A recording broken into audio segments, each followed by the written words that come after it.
Okay, here's really the real question. Maybe we can start with that. Sure. Don't take this personally, but in a business context, is failure your friend? Absolutely. Failure is your friend. First off, I want to give you greetings, and I want to apologize for showing up about 5 minutes late. You have a twin downstairs or upstairs named Manish as well. So I was talking to this gentleman saying, yeah, we're on at 2 o'clock. And he said, yeah, it took me a while to find this place too. So I thought that, well, wherever he goes, I'm going to go too. And I looked up and he wasn't there anymore. And so I came back here and I looked, luckily before I took the elevator downstairs, I looked across and I said, I see a blonde-headed birdie over there, and I think that's Jeff Klaus. So fortunately I made it here. So thank you once again for your patience and for your participation today. So your first question, is failure your friend? Absolutely.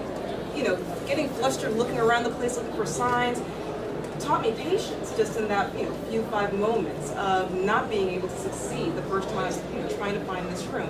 In the broader context of my business, I have adopted a saying that sometimes when you win, you lose, and when you lose, you win.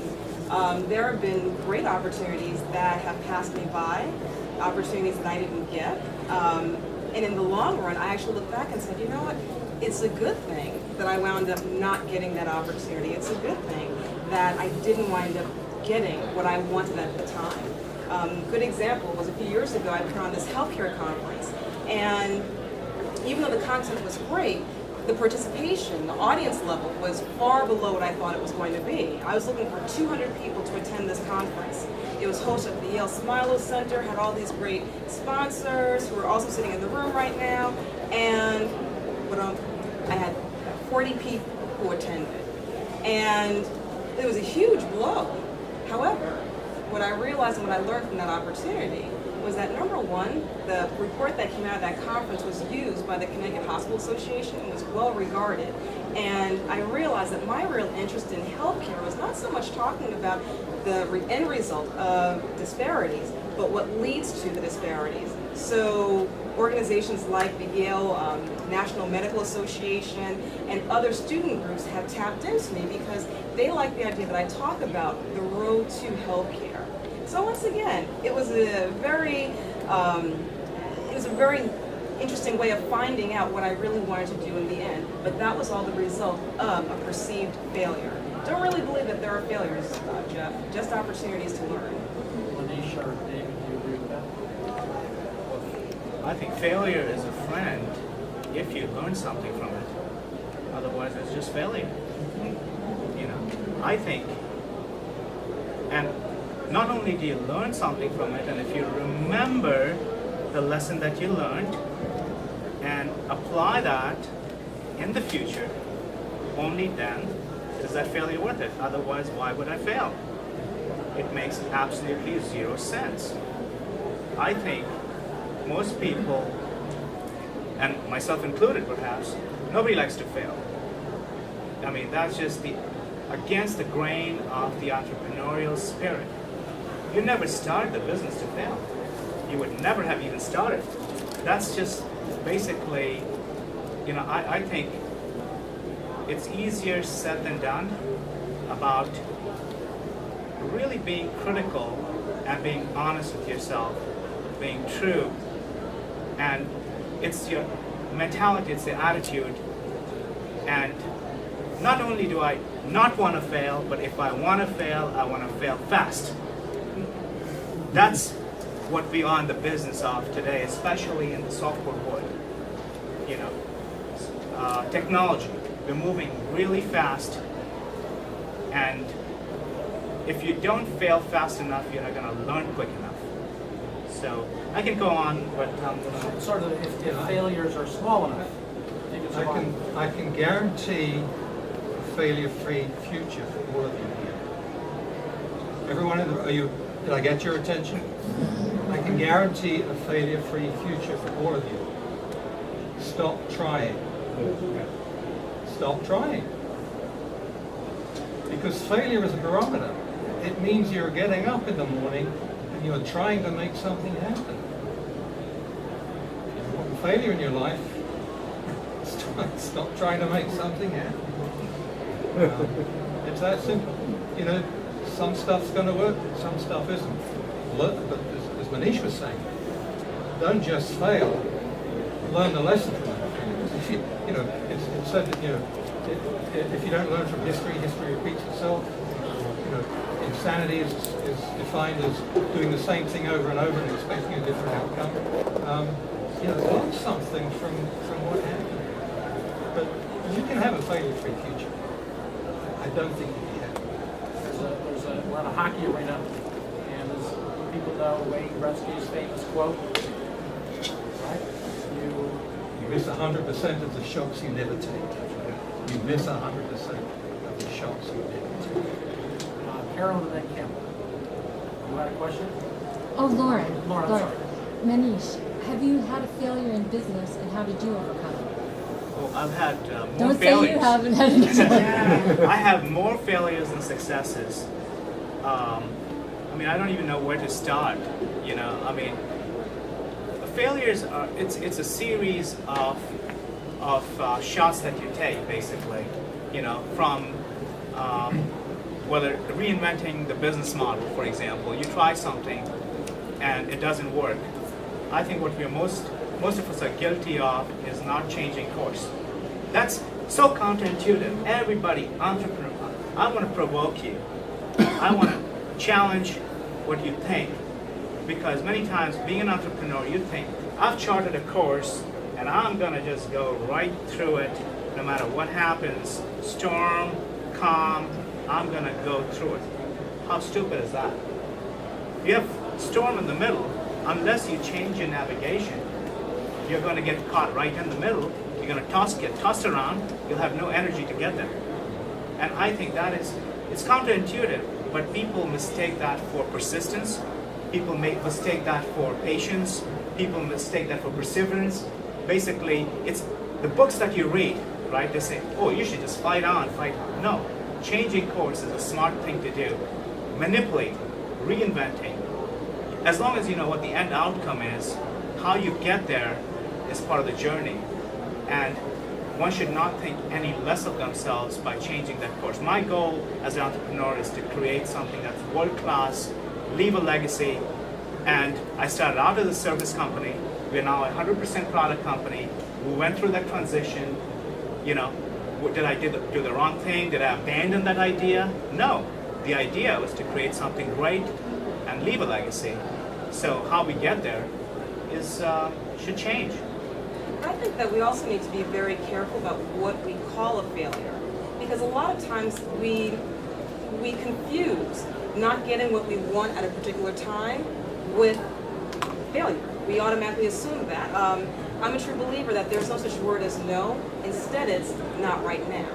When I first started my firm, I had left my law firm and I immediately thought my target market are going to be law firms who are interested in diversity, because everyone had a diversity mission at the time and they were paying these consultants just crazy amounts of money, and I thought, I'm going to be one of those people. I'm going to be right there getting all of that business. Ask me how much business I got from law firms my first year. Goose egg. Zero. And at first I thought, what a failure. But instead I had to realize that my business model had to turn on its head. Think of it this way. Compliance is the suit and diversity are the cufflinks. People first go for what they need to actually take care of in business. And in states like Connecticut and California, there are compliance laws when it comes to sexual harassment, and that managers have to be trained on sexual harassment every 2 years. Where do you think my business came from my first year? California and Connecticut, where they had managers who were looking for expert employment attorneys who could advise them as to how not to get sued for sexual harassment and other employment matters. So I basically had to flip what I thought was a failure into saying, hey, there's an opportunity. Now I do get a good deal of business from law firms who are looking for diversity, but I had to first prove myself to them from the sexual harassment and compliance side.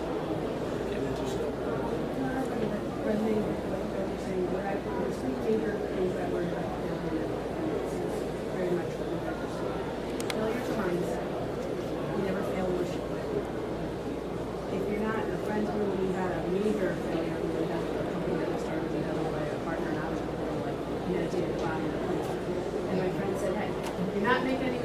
may think, great, this is a great thing you did. Okay, and that also, what my husband teaches me, because some people, especially in this country, are so afraid of failure that they do as David says. They stop taking action. And he teaches, you want to be successful in your career, then you have to really fail. Because there is no success without failure. It's part of the process, so they come out of it. Like what you said, Manish, if you learn something from it, you know, I think all of us in business for ourselves, we could all, you know, get chapter and verse of all the learnings. We call it learnings, we don't call it failure, we call it learnings. So we're not gonna, we wanna move off of failure, I think, at some point, so we don't all be depressed. But I'll tell one more hockey story. I can tell it's one of the played in high school.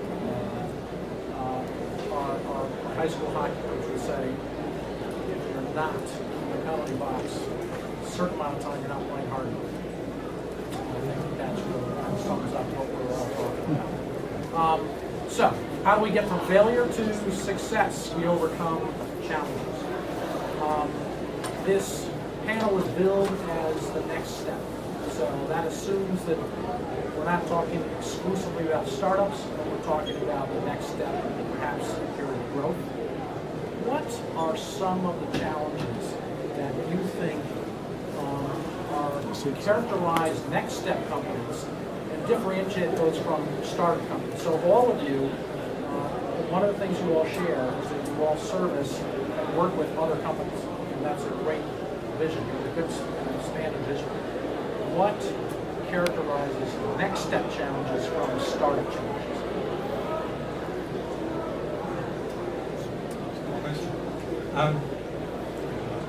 Well, I mean, I deal with it in my business. I mean, in a small, mid-size, growing company, my biggest challenge is scaling the business. And there are very different set of challenges, and I really love the book by Michael Gerber, The E-Myth. It's a very different environment. What made you successful can actually come in the way of success at different stages of the company. And that's another very counterintuitive stuff.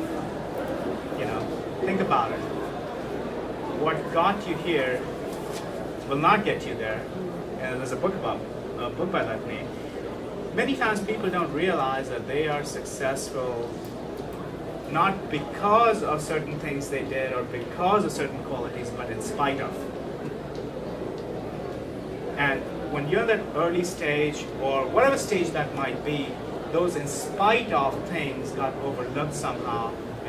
Maybe it was the timing, it was the opportunity, the business environment, compliance, what have you. You know, the environment facilitated you to succeed in spite of that, and that's the process that one needs to go through to understand, you know, the attributes and elements of success. So, in order to scale the business and make it run professionally, where you can grow without things falling off the wheels falling off the wagon, it requires departmentalized way of thinking, planning, strategy, you know, operations. There has to be processes that are less people dependent and more function dependent.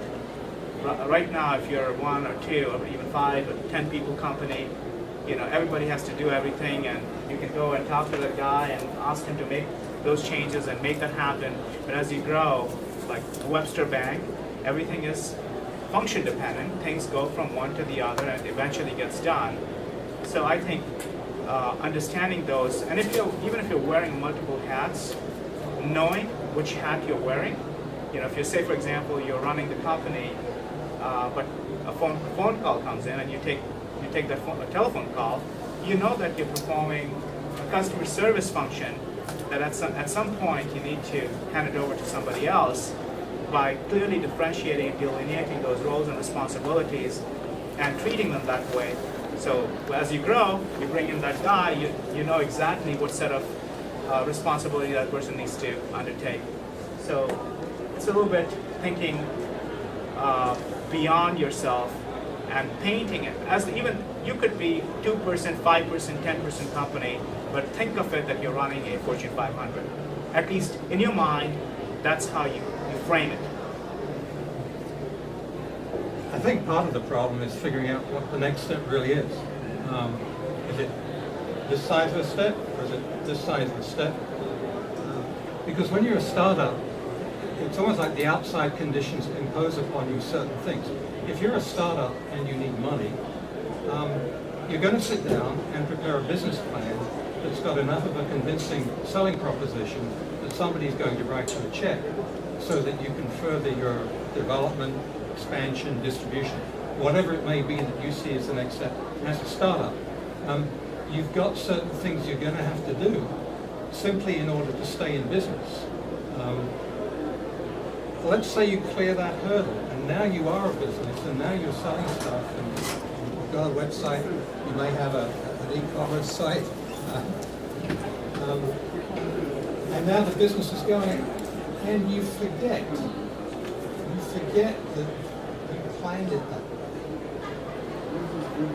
So you really need to think about planning the next step.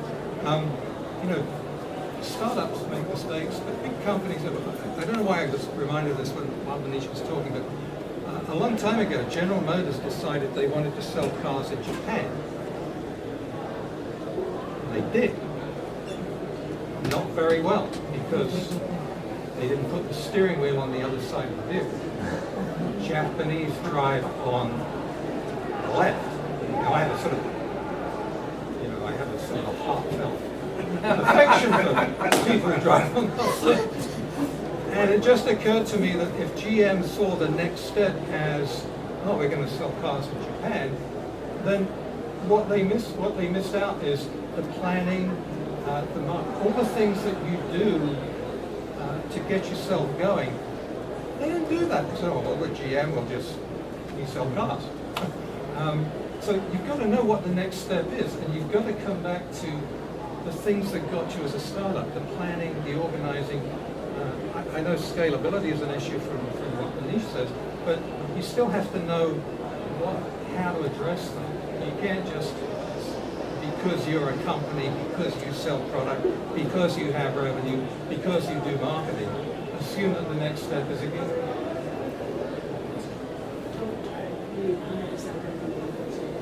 You guys, Manish, I remember when you started out, can you guys speak to as entrepreneurs or solopreneurs when you start up? It's usually me, myself, and maybe a few friends or people. To get where you guys are talking about, do you guys remember, or what would you say to the emotional journey?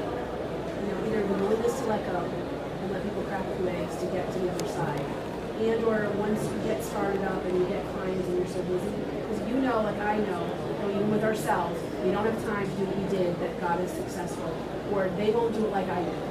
And I see a lot of that. We're growing into that level, but I hear a lot of my clients and hire those, they don't do it right. Well, you taught them, so they're not going to do it like you, but they can maybe do what you were speaking to me.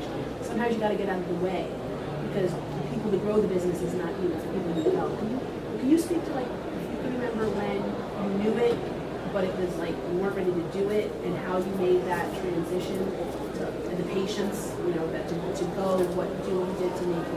I think what's funny is that you addressed it to the gentleman, and your question is an emotional question, which is often the characteristic of women leaders, really tapping into the emotional dynamic of what it takes to grow a business. But please, Natalie, I'm not disregarding the but guys don't think of it that way. But it doesn't matter if you're male or female. If you birth, men birth businesses like you birth children, and it's yours, and now you have to trust it. And I know I had a hard time for the first 6 years of my business. I can imagine, being where we are now. And how did you, maybe because I'm woman, you're not, how did you get over that hurdle? Because that's usually where most businesses fall down. The ego gets in the way. I mean, I think I'm going to take a little bit from what David earlier said, that if we know what we want to be, what's the final goal? For me, I want to build something that's truly going to be great, recognized, and maybe become a generic someday, where people use it as a verb. which means that the bar is so high that I can't simply shop, and get there, no matter how hard I try. Because there's just no way I can break through that barrier and make it happen.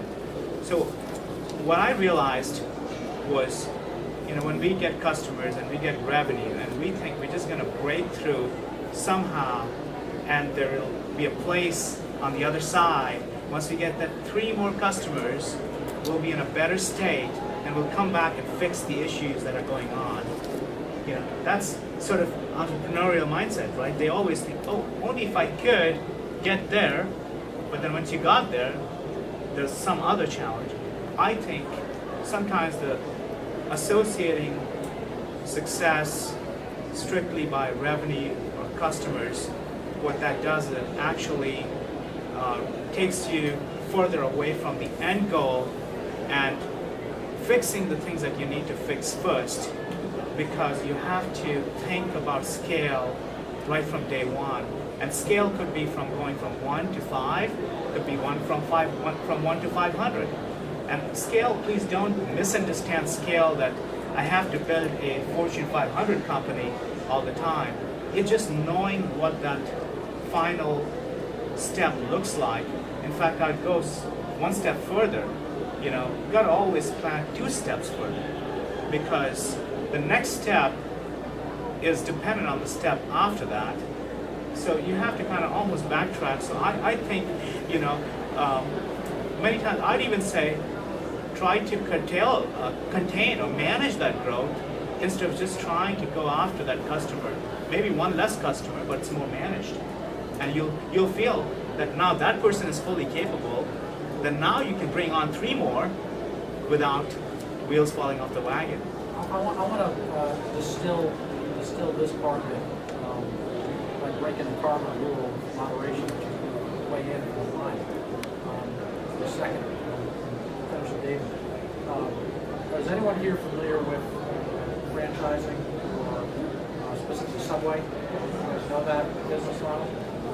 Well, I worked with Subway very closely as a banker at Bank of America and Fleet Bank.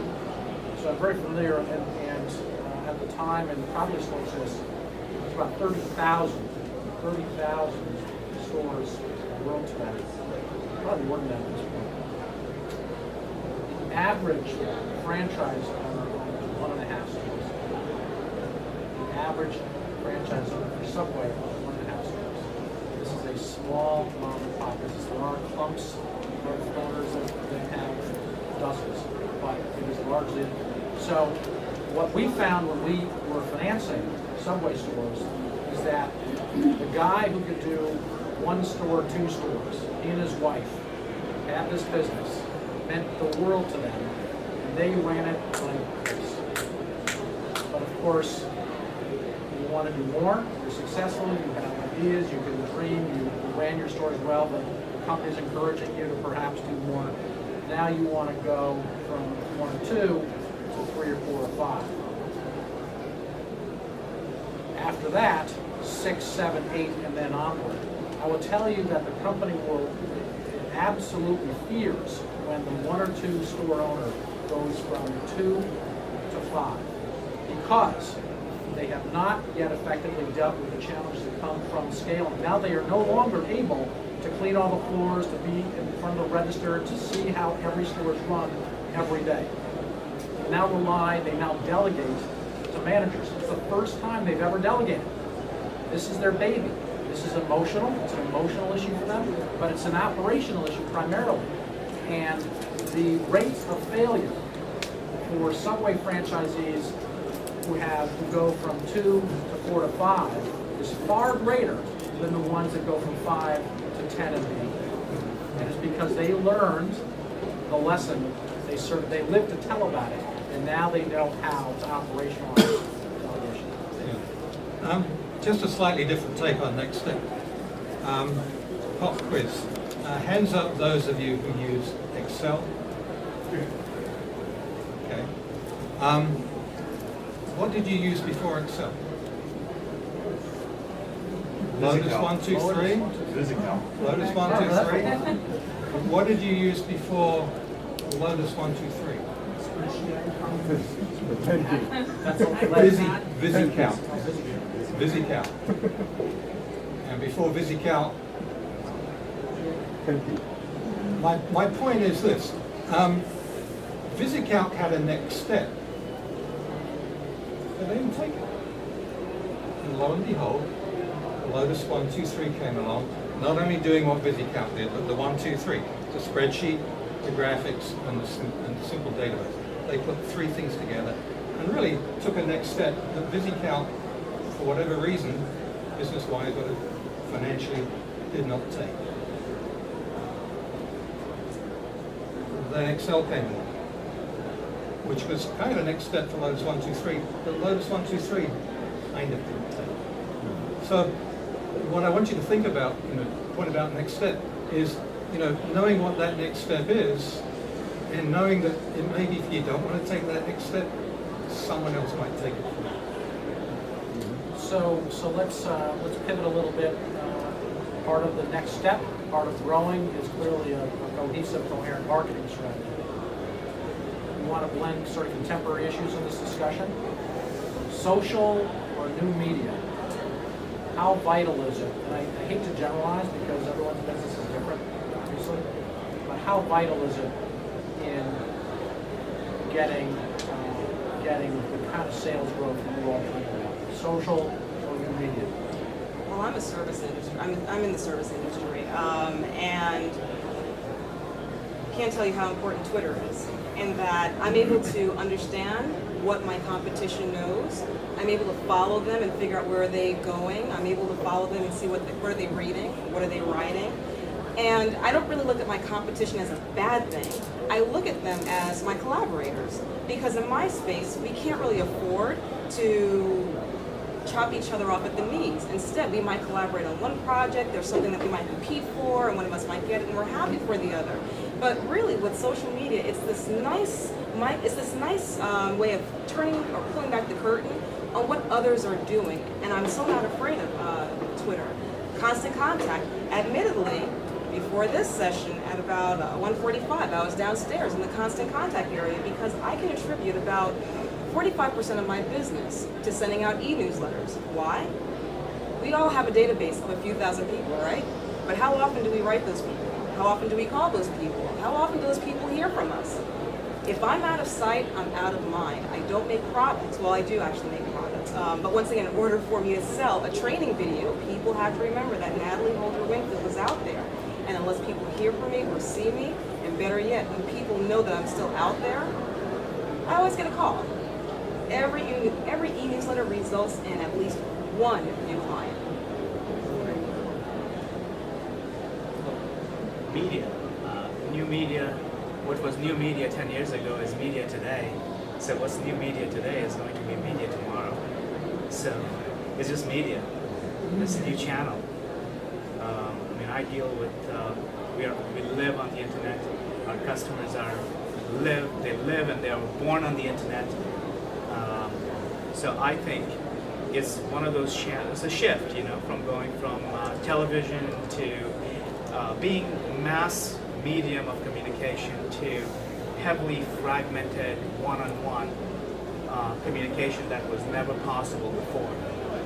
You would have to have the budget of Pepsi to engage in that level of communication because everybody is blocking all those ads out. So I think it's an incredible opportunity for small businesses to take advantage. Yes, we are confused, right? We don't know Twitter. Do I really spend time? Where do I invest the time? Every one of those GM commercials, I'm fast forwarding from my DVR. I stopped watching live TV. That gives me incredible opportunity to get plugged in with you if I'm interested in you, because you have a method of communicating with me directly that was never ever possible.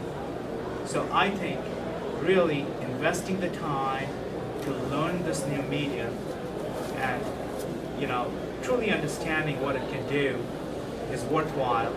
You know, it's ability to engage with the audience, ability to do things and get real-time feedback that was never possible. It requires a lot of learning this thing, you know. I mean, there's a lot of confusion, you know. We're all scared of it. Everybody thinks it's great, but how do we make it work to our advantage? You know, I think really I would encourage us to look into it, and as email is a great communication tool. I think being constantly sending out news and sharing that with the audience, meaningful communication, high quality content, that's very important. I think, yeah, we should definitely invest time in learning this. It basically comes down to tools of the trade. Get funding for the next level. So, No I've particular. chosen to be a cash business. I've never applied for any of the SBA loans or private loan. Until someone can convince me that it's worth it, I won't do it. I found a way to scale up without having to access that kind of capital. There are people who will say to me, "That's a bad business model." And I say to them, "Why is it a bad business model?" They can never tell me why. When they look at my business, they can't tell me why. So, yeah, I defer to those two in terms of borrowing capital. Your business wasn't capital intensive. It was something that could be done off of a laptop and your own time. If you had Very an 85-hour day, you could accomplish things that you needed to do. That didn't necessarily require much capital for your business. Didn't have to buy machinery, didn't have to even buy an office at a startup. Right, so not very capital intensive, but if Natalie wanted to grow and scale up her business to reach a certain revenue level, she'd have to find what? Other Natalies. She would have to hire people, delegate, partner, pay people before they were revenue generating. She's decided not to do that for whatever reason, but that, Or I have chosen to do that, but I can afford to pay everybody based on what we make on a monthly and yearly revenue basis. so you're using your equity, you're using your profits to pay for that, which is a very, what, cheap or expensive form of capital? Some folks would say equity is the most expensive form of capital. That's correct, that's correct. So I'm gonna have to talk to Natalie I after thought this. But so far, no bankers convinced me. John Guy just walked in, and he's gonna do the next session, and it's gonna be on financing roughly, John? Yeah. You're gonna hear why, Natalie's gonna come out one of the microphones. Do either of you guys have another perspective? The one thing I'd mention is the impending torrent of websites that are going to be organized around legislation, the Jobs Act. You'll hear the term crowdfunding a lot. There are a number of websites popping up as we speak, some as young as 2 months, that are setting themselves up to handle the distribution of equity or financial instruments within the context of an online sales and marketing to potential investors who do not have to be accredited investors, which is the SEC ruling as of today. An accredited investor is someone who's quite wealthy, prove that they get a $200,000 plus in income, or they have at least $1 million in net assets. If you're not that, you're not participating in some of the investment opportunities that are out there. But with crowdfunding, it's going to come with a lot of caveats and there'll be some bumps along the road. But it opens up the opportunity to a lot more people to participate in funding initiatives.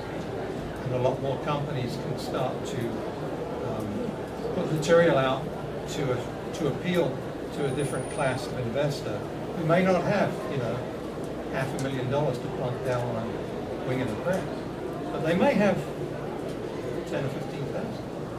Last word, Manish? well, I think a brilliant addition in terms of crowdfunding is really, the world is flat, sort of, you now have a distribution network for your equity.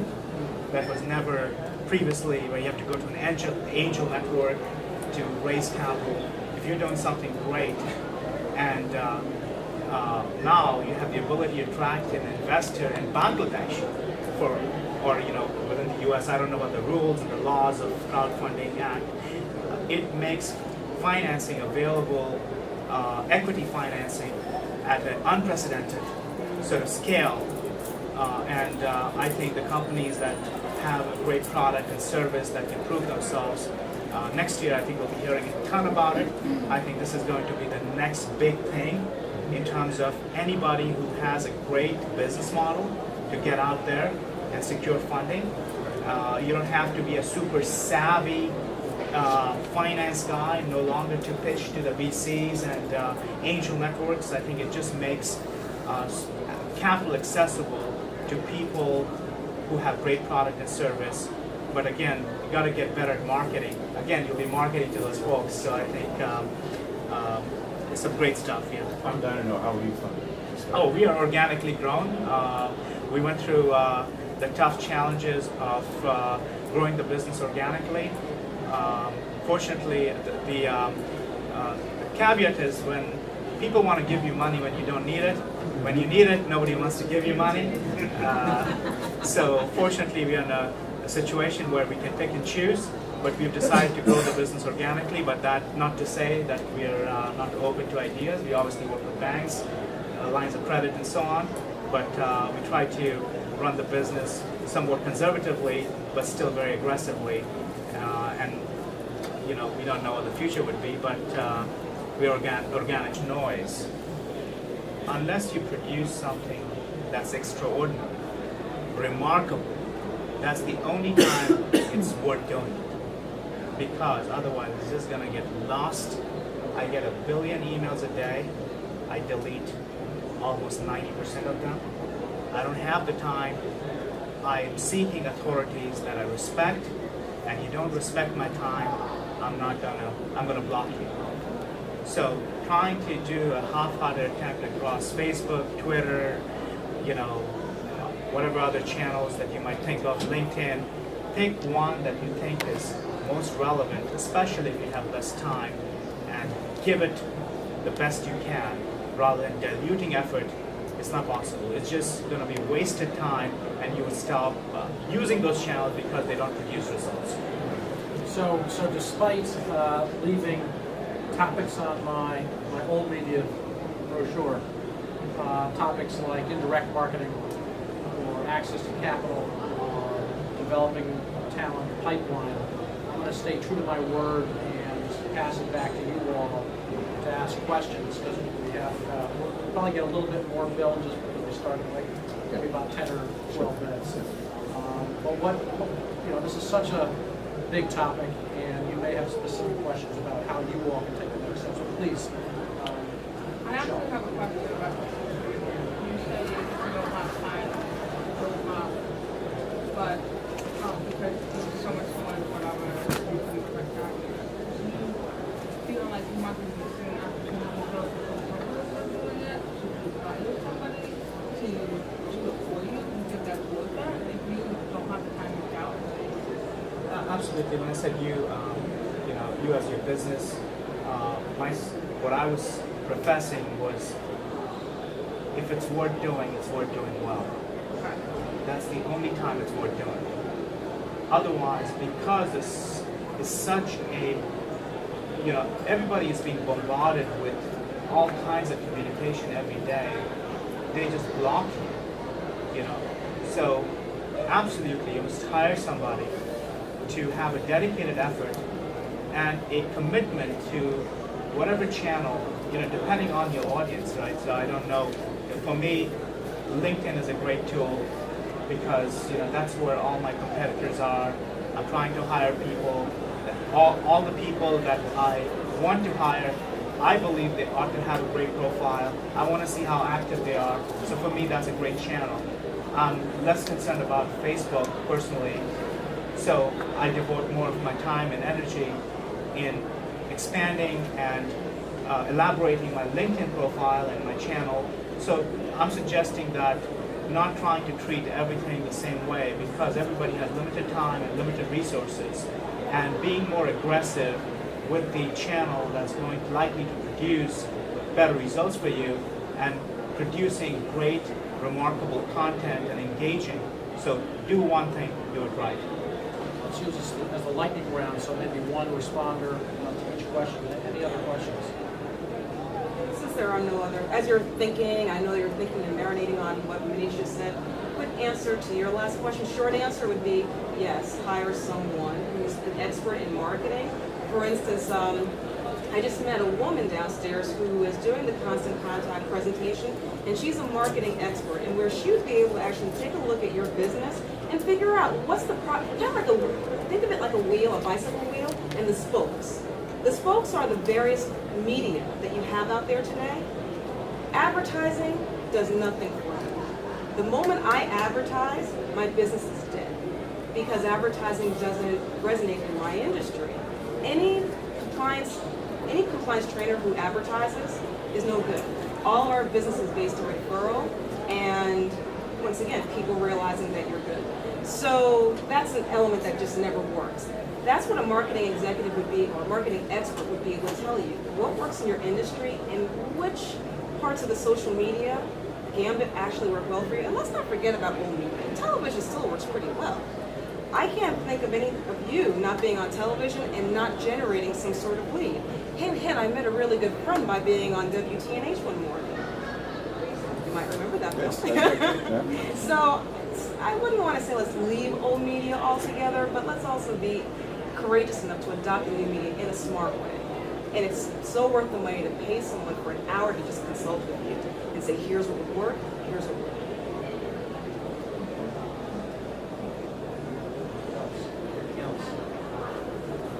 How about access to capital, something that's very, I'm sorry. That's all right.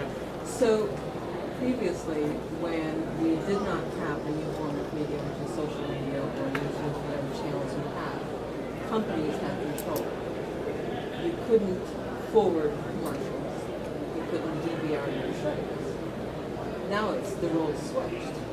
Now the companies don't have the control of what you buy. It's the consumer or the person who is sitting on the other side.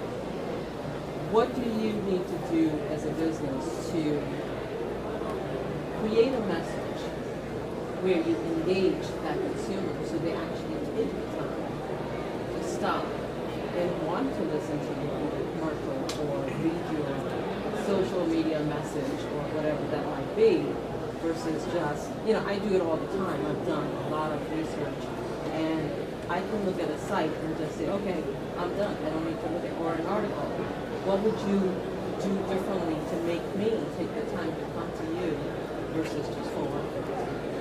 I love the word from this great author, Seth Godin. Purple cow. Are you calling me?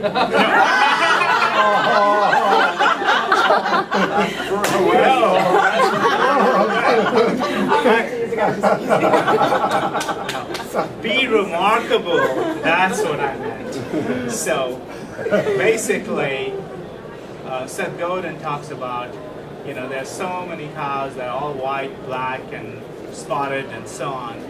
It's about being remarkable. So, and what does being remarkable, mean is somebody wants to talk about you because you have something worth talking about. And I think we're going to a direction where within 2 to 5 years, I think all those traditional TV networks are going to be seriously endangered. TV is going to be on the web, where you'll have personalized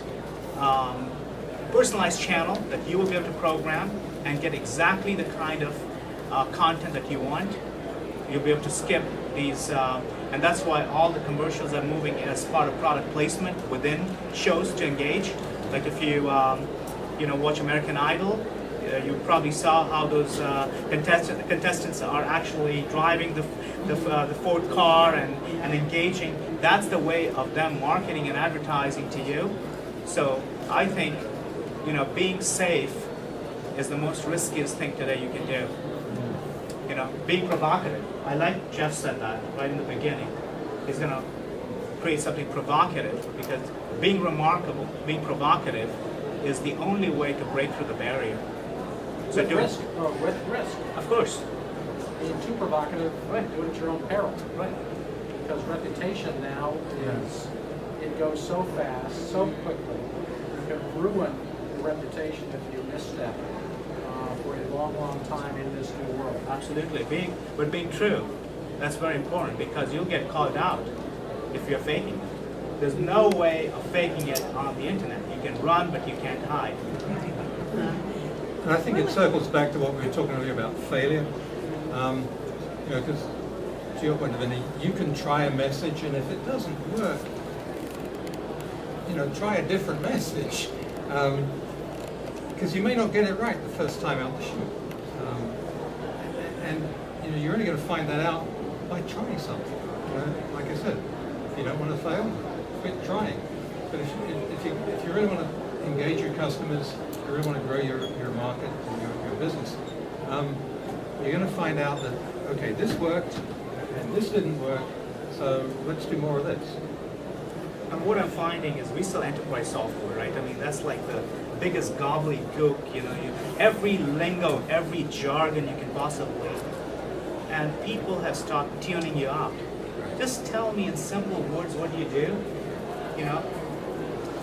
It's really about just simplifying, condensing, and telling it how it is in simple words, and claiming what you really are truly capable of, and making a claim that you truly can deliver, and making a bold claim, not just any claim.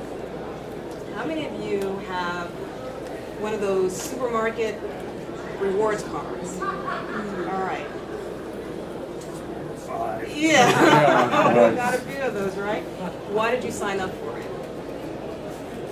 Discounts. You get discounts, something that the consumer wants. That's the key. You've got to give consumers what they're looking for and what they want. They didn't tie our hands behind our back and tell us, well, the supermarkets didn't say, you have to sign up for this. They gave us a carrot and a stick. They said, if you want these extra discounts, you got to sign up for our card, which keeps us in touch with you. And we can send you coupons. We track what you're actually buying so that we can send you coupons for what you want and not what we think you want. And that's the difference between old media and new media. The cars that were sold in Japan, that's what GM thought the Japanese would want. But they weren't tuned into what they needed. So similar to all the messages that we've been telling you today, you've really got to hone in on what your audience needs. My e-newsletter goes to a broad business community. However, all of my content is always focused on HR-related matters because that's how I branded myself, and that's what people who want me are looking for, HR-related solutions. So I feel like we didn't even scratch the surface, of course. How could we with this topic? But the wonderful thing about these shows and these events and these opportunities is to make personal connections. So of course, swap cards. I want to thank Natalie and Manish and David for lending their time, their expertise, their energy. And I want to have follow-up lunches with each of you to learn more. And thank you all for coming to participate.